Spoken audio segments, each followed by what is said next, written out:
So, nag-start ako dito sa hobby mga August this year, so 2024. So far, alam mo yun, madami na din tayong nakuhang cards. And yung mga hindi ko talaga totally trip na cards, binabuy and sell ko talaga. Honest ako dyan.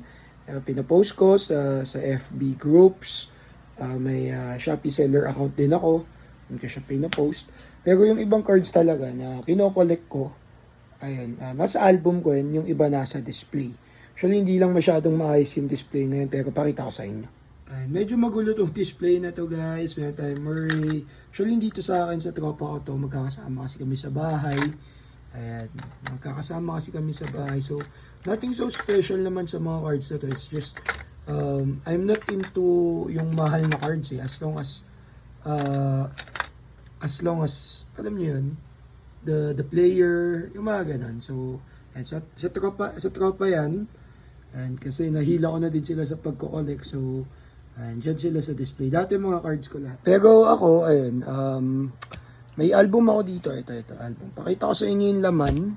Actually, hindi pa siya sobrang impressive na album for collectors. Pero for someone who started around 3 months ago, I can say na hindi na din masama. Pakita ko sa inyo. So, pagbukas ng album, unang bubungan sa inyo dito si Halley. Yan, may rookie card ako, isa lang yan. Pero ito, second year, both Prism, and Mosaic, and ito, Elite Shots, ito, Top Flash, syempre. Then, ayan, Halley, actually, kulang pa nga, oh. Kulang pa, pero, ayun, mga base lang. Sabi ko nga, I'm not into yung mga rare na cards as long as the player itself. Goods ako dun din. Syempre, Luka, yan, isa sa mga PC ko din, Green, Prism, Monopoly, Prism. Ito galing sa Phoenix. Ito sa Luminance. Ito, ang ganda nito, green. Then another Luminance, Steel naman. Yan lang yung Luka. Then ito Lebron. And may Lebron ako dito. Tinatry kong i-complete to. So, sana, di ba, Cleveland, the Heat, Lakers. Kaso yung iba talaga nabibili. Pinopost ko din kasi. Alam niyo yan, for the sake of trying to, baka sakaling may makuha ako mas magandang card aside sa ones na meron ako. Then, Caitlin Clark, ito galing tong 11 cards na ubos na. Nabili na lahat. Then, Kyrie, Cleveland, Celtics, Brooklyn Nets. Yan yung target ko dyan.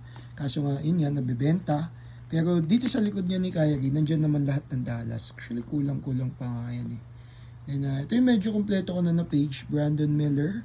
Yan talaga, Brandon Miller. True RCU. And at palang dito yung optic. Pero, nevertheless, ayan, B-Mill, rookie card, great potential.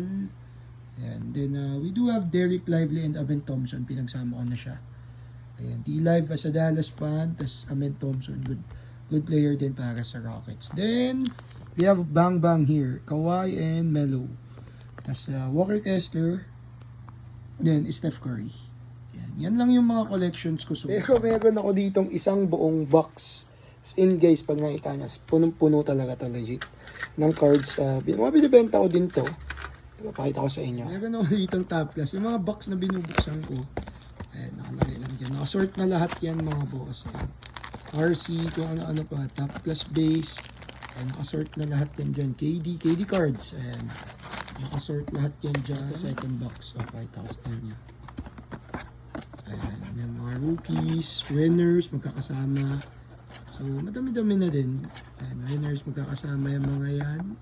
Top class hits, and master class, etc. Magkakasama. Tapos, syempre, hindi maiwasan yung mga base sandamakmak talaga ito. May sandamakmak ako na base, tsaka sa mga base yan. Sandamakmak yan, makapal yan guys. Ayan, ang dami niyang base na yan.